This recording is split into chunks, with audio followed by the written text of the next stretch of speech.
et le distributeur de Seven lui a permis de réaliser son rêve. Un rêve qui s'intitule aujourd'hui Crying Freeman. Regardez.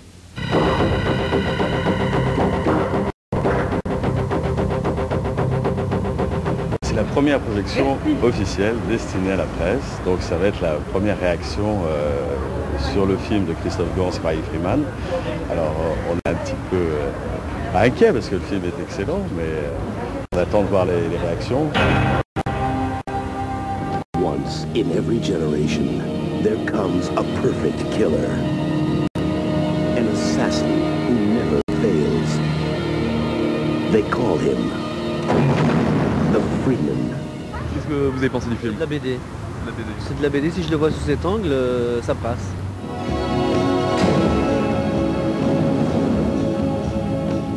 C'est un premier film superbement maîtrisé et d'une grande originalité.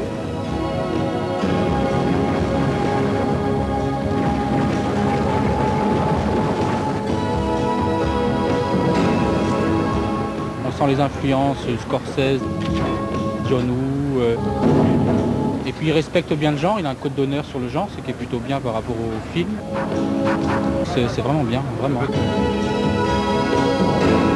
C'est un catalogue d'influences, un patchwork qui est un peu incohérent, qui est mis bout à bout. Toutes les scènes de genre arrivent à produire un langage autonome. Donc moi je suis assez emballé par ce film, enfin, je suis assez enthousiasmé. Crying Freeman. Autour de mon film, la presse fait son travail, c'est-à-dire qui est de servir de repère. Je me dis c'est bien que mon film provoque des réactions très enthousiastes, des réactions parfois angoissées ou des réactions complètement contraires. Ça c'est bien, c'est le jeu de la presse aussi. Je veux dire, j'en viens de la presse. Effectivement, après plus de 10 ans de journalisme, notamment comme rédacteur en chef du magazine de cinéma Starfix, Christophe Gans a réalisé son plus vieux rêve avec Crying Freeman.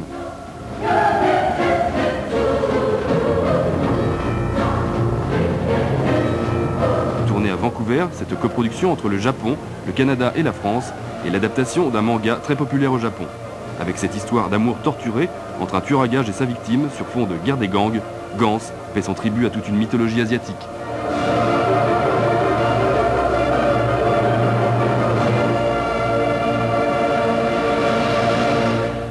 La fascination pour l'Asie, ça dure depuis longtemps et ça vient d'où? Oui, bah, ça dure depuis très longtemps. Ça dure en fait depuis que j'ai l'âge de 11 ans, 12 ans. L'idole de mon enfance a été Bruce Lee. Et un peu comme James Dean avait marqué mes parents, Bruce Lee a marqué ma génération. Et c'est vrai, m'a ouvert en fait à une culture. Alors quand on revoit aujourd'hui Bruce Lee, ce qui me marque, c'est son incroyable mélancolie. Et c'est quelque chose dont j'ai essayé de me souvenir pour le personnage de Crying Freeman. Le fait qu'être un héros, c'est difficile. Et être un héros, c'est plus une charge qu'un accomplissement.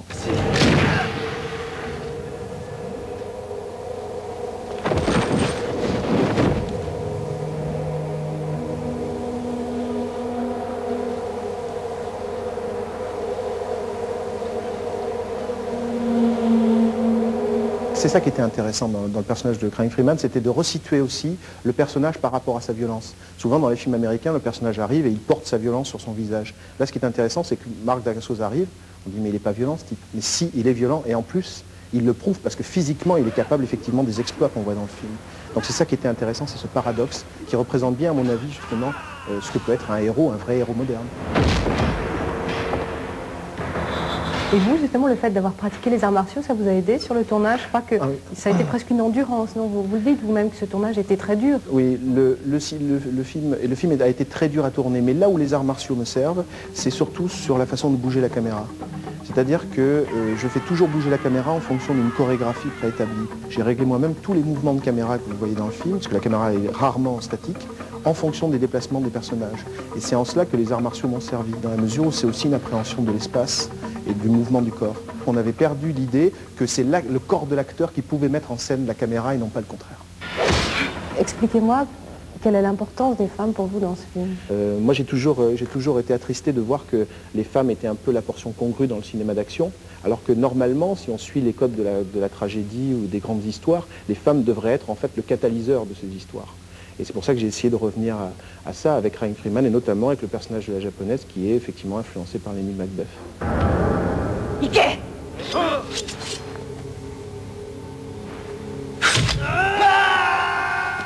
J'arrive avec un angle à moi. Et cet angle, c'est effectivement de faire un film d'action que les femmes puissent aimer. Et donc j'ai essayé de développer tout ce qui est l'aspect féminin du récit. Et de mettre l'accent sur tout ce qui est de plus raffiné, sophistiqué, étrange, subtil, onirique, tout en continuant à faire un film d'action, c'est-à-dire un film où, bon, c'est destroy, quoi.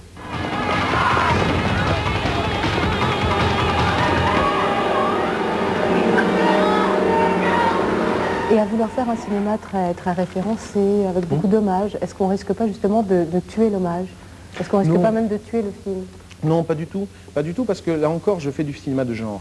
Et c'est un cinéma qui est généralement mal vu en France. Généralement, en France, le réalisateur doit être un auteur. Or, le cinéma de genre, c'est un sport tout autre que le film d'auteur. On arrive dans un univers qui est déjà codifié. Et on doit apporter sa touche personnelle. Donc il est vrai que dans cet univers qui est celui de Crying Freeman, des gens comme John Woo, Jean-Pierre Melville, ou même des metteurs en scène de films de Yakuza dont Melville s'était inspiré, sont déjà passés par là. Mais moi je considère que ce qui est intéressant dans le film de genre, c'est qu'il montre bien les grands flux qui parcourent l'histoire du cinéma. C'est-à-dire que c'est vrai que ça m'intéresse de savoir que Melville s'est inspiré de cinéastes japonais, que John Woo s'est inspiré lui-même de Melville, qu'aujourd'hui, moi, effectivement, je regarde John Woo avec admiration, et que cela montre à quel point des flux peuvent partir d'Asie, passer en Europe, repartir vers les États-Unis, etc. C'est ça qui est intéressant dans le cinéma de genre, c'est qu'il fait circuler la culture. His bodies change. He could be Chinese, American, Japanese, any color, any race. But he is always the dragon, always the same man, a super killer. L'image du français à Los Angeles, à Hollywood, c'est un petit peu, ça apparaît souvent comme un conte de fées. Est-ce que ça l'a été? Est-ce que ça a été difficile de s'imposer comme français aux États-Unis? Au départ, je crois qu'il y avait un court-métrage, Necronomicon. Oui, en fait, c'était plus qu'un court-métrage, c'était le segment d'un film à sketch. Je suis arrivé aux États-Unis après avoir passé quelques jours à écrire le script. J'ai passé 3 semaines à le préparer, 10 jours à le tourner. Je n'avais pas mon permis de travail. Donc j'ai tourné clandestinement dans un hangar à Los Angeles, ce court-métrage. J'avais l'impression qu'à tout moment, la police pouvait arriver et m'embarquer, me reconduire à la frontière. C'était très très drôle. Est-ce que Necronomicon est un peu précurseur de Crying Freeman dans quel sens? Déjà, c'est une histoire encore romantique. C'est l'histoire d'un homme tourmenté par le souvenir de sa femme morte. Bon, c'est vrai que je continue à travailler cette idée que le cinéma doit fonctionner sur une part féminine importante, une part littéraire importante, etc., tout en continuant à explorer le cinéma de genre, qui reste de toute façon le cinéma que je préfère.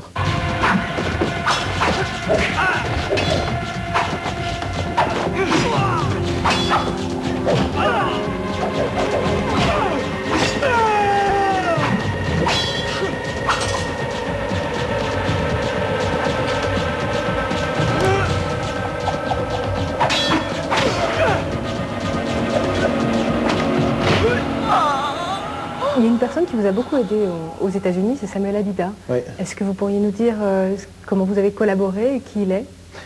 Samuel Hadida est quelqu'un qui a décidé de se constituer une écurie de jeunes cinéastes branques, dont je fais partie. Une véritable famille, c'est vrai, une famille par laquelle est passé Quentin Tarantino, par laquelle est passé Roger Avary. Donc c'est quelqu'un qui, avec Freeman, a décidé de montrer qu'il était possible aussi pour un jeune cinéaste d'établir son premier film, non pas par rapport à l'avance sur recette, mais de l'établir par rapport à la réalité du marché. C'est exactement ce qui s'est passé avec Crying Freeman. C'est-à-dire que le film s'est monté parce qu'on l'a prévendu et on a obtenu l'argent des différents acheteurs du monde entier. Donc je crois que c'est en cela quelqu'un qui est en train d'ouvrir des brèches à l'intérieur d'un système qui, malheureusement, comme tout système au départ bien, a fini par créer des apparatchiks. Donc Samuel est en fait un révolutionnaire, c'est le Zapata du cinéma français.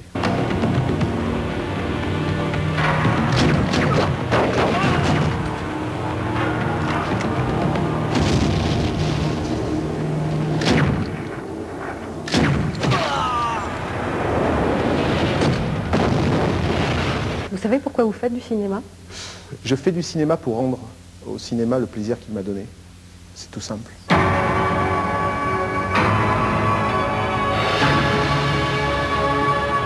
À l'affiche cette semaine, Good Man, Good Woman de Wu Xiaoxian, le réalisateur du Maître de marionnettes.